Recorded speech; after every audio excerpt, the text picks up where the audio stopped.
प्रेम से बोलिए दशा माता की जय। आज है श्रावण शुक्ल पक्ष की नवमी तिथि और आज आप इस वीडियो में सुनेंगे दशा माता की नौवीं कथा। तो दशा माता का ध्यान करते हुए इस पावन और परम कल्याणकारी कथा का श्रवण करते हैं। एक गांव में एक बुढ़िया ब्राह्मणी रहती थी। वह बहुत गरीब थी। उसके एक बेटा था। एक दिन वह अपने बेटे से बोली कि बेटा, कुछ ऐसा काम करो जिससे 4 पैसे की आमदनी हो और हम दोनों का जीवन निर्वाह हो सके। अब मेरे तो बुढ़ापे के कारण हाथ पैरों से जवाब दे दिया है। तब उसका लड़का गांव वालों के जानवर चराने लगा। एक दिन लड़का पशुओं को पानी पिलाने नदी पर ले गया।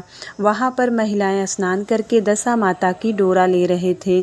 उनके पास एक डोरा बच गया था। उसमें से एक स्त्री ने कहा कि इस लड़के से पूछो कि यह लड़का किसका है। तब एक स्त्री ने लड़के के पास जाकर पूछी कि तुम्हारे घर में कौन कौन है। लड़के ने बताया कि केवल मेरी बूढ़ी माँ है।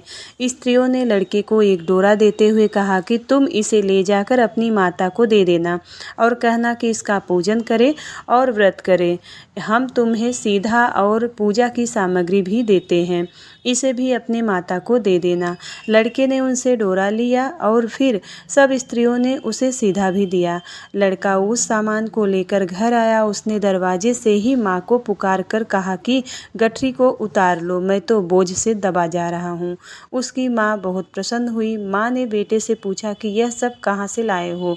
लड़के ने कहा कि माँ को सब समाचार सुनाकर दशा माता का डोरा भी दे दिया। बुढ़िया माई ने डोरे को लेकर माथे से लगाया और उसी दिन से व्रत करने लगी। 9 दिनों तक कथा कहानी कहती रही। 10वें दिन उनसे डोरे की पूजन की तैयारी शुरू कर दी। वह देहरी के बाहर गोबर से लीप रही थी कि उसी समय एक बहुत ही गरीब बुढ़िया आकर बोली कि क्या कर रही हो बहन। उसने जवाब दिया कि आज मेरे घर पर दशा माता का पूजन है, इसलिए लीप रही हूँ। उस बुढ़िया रूपी दशा माता ने कहा कि मुझे बहुत प्यास लगी है, थोड़ा सा पानी पिला दे। इस पर लड़के की माता बोली कि मैं तो इस मिट्टी के बर्तन से पानी पीती हूँ, मेरे यहाँ तो लोटा लुटिया कुछ भी नहीं है, तुमको पानी किस में भर के दूँ। एक कटोरी में ही मेरे घर में है, पता नहीं वह कहाँ पड़ी होगी। जरा तुम ठहरो, मैं कटोरी लेकर आऊँ, तब तुमको पानी पिलाऊंगी। बुढ़िया हाथ धोकर अंदर कटोरी लेने गई। इसी बीच दशा माता, जिन्होंने बुढ़िया का रूप धारण कर रखा था, उसके मटके रखने की जगह पर एक सोने का घड़ा रखकर अंतर ध्यान हो गई। बुढ़िया कटोरी लेकर मटके के पास आई तो वहाँ सोने का घड़ा देखकर घबराई। वह मन में सोचने लगी कि मुझ पर बुढ़ापे में चोरी का नाम लगेगा, मैं चोर कहलाऊंगी। वह इस चिंता में दशा माता रूपी बुढ़िया को खोजने लगी। तब तक इसका लड़का भी घर आ गया। उसने भी माँ से पूछा कि तुम किसे खोज रही हो माँ। उसने बताया कि अभी अभी शीर्ण अवस्था वाली बुढ़िया आई थी और वहाँ सोने का घड़ा रख कर न जाने कहाँ चली गई। लड़के ने बताया वही तो दशा माता थी, उन्होंने ही तो तुमको यह घड़ा दिया है। दोबारा फिर कभी भी वह आए तो उनके स्वागत में कोई कमी नहीं रखना और उनकी आज्ञा का पालन करना। जब तुम नदी पर नहाने जाओ तो तुम्हें नदी घाट पर जो भी चीज़ मिले उसको दशा माता का दिया हुआ प्रसाद समझकर ले लेना। किसी से यह मत पूछताछ करना कि यह किसकी है और ये कहाँ से आई है। बुढ़िया नदी पर नहाकर बाहर निकली तो उसे सोने का एक घड़ा भरा दिखाई दिया और उसके पास ही अच्छे वस्त्र रखे हुए। बुढ़िया ने कपड़ों को पहन लिया और घड़े को हाथ में लेकर चलने की तैयारी की।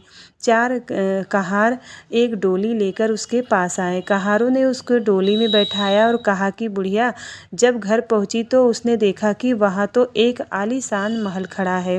बुढ़िया महल के अंदर चली गई। वहाँ उसने श्रद्धापूर्वक और भक्ति भाव से दशा माता के डोरे की पूजन किया और हाथ जोड़कर वरदान मांगा कि जिस प्रकार तुमने मुझे संपत्ति दी है उसी प्रकार मेरे घर में एक सुशील बहू और आ जाए, तभी यह सब शोभा देगा।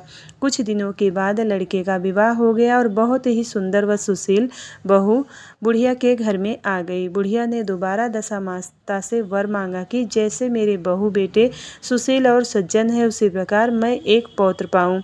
कुछ दिनों के बाद बुढ़िया के यहाँ पौत्र रूपी रत्न पैदा हुआ। एक दिन बुढ़िया ने अपने बहू के पास जाकर बैठकर समझाया कि मेरी यह सब संपत्ति दशा माता का प्रदान की हुई है। उन्हीं की कृपा से तुम इस घर में आई हो। मेरे नहीं रहने के बाद भी यदि कोई मैले कुचेले कपड़े धारण किए हुए बुढ़िया तुम्हारे घर पर आए तो उसे आंचल से झोर से पोंछकर और घिन मत करना। उससे प्रार्थना करना कि यह सब आपका ही दिया हुआ है। जब भी दशा माता का डोरा लेना तब उसको तुम भी अवश्य ही लेना। श्रद्धापूर्वक उसका पूजन करना। जब भी तुम्हारे ऊपर संकट के बादल घिर आए तो सुहागिनों को न्योतना। दशा माता की कृपा से तुम्हारी सब इच्छाएं पूरी होगी। कुछ दिनों के बाद बुढ़िया का स्वर्गवास हो गया। दशा माता ने सोचा कि बुढ़िया के घर चलकर देखना चाहिए कि उसकी बहू सास के वचनों का पालन करती है या नहीं। एक दिन दशा माता ने वृद्धा भिखारन का भेष धरकर उसके घर पर आई और उसने उसे देखते ही बहू खड़ी हो गई और पांव छुए और बालक को उसकी गोद में डाल दिया। उसकी श्रद्धा भक्ति से दशा माता बहुत प्रसन्न हुई। उन्होंने आशीर्वाद दिया कि तेरी धर्म बुद्धि है और भगवान तेरा सदैव कल्याण करेंगे। भंडार भरपूर रहेगा। जो तू इच्छा करेगी वह तुझे अवश्य ही प्राप्त होगा। हे दशा माता, जैसे आपने कृपा उस बुढ़िया माई ब्राह्मणी पे किया वैसे ही कृपा सब भक्तजनों पर करना। इस कहानी कहने वाले, सुनने वाले और हुंकारा भरने वाले सबकी मनोकामना को पूर्ण करना। प्रेम से बोलिए दशा माता की जय। उम्मीद करती हूँ वीडियो आपको पसंद आती है। यदि वीडियो पसंद आए तो वीडियो को लाइक करिएगा। चैनल पर पहली बार आए हैं तो सब्सक्राइब जरूर करिएगा और कमेंट बॉक्स में दशा माता की जय हो जरूर लिखिएगा। तो मिलती हूँ अगली वीडियो में। तब तक के लिए जय दशा माँ, जय दशा माँ।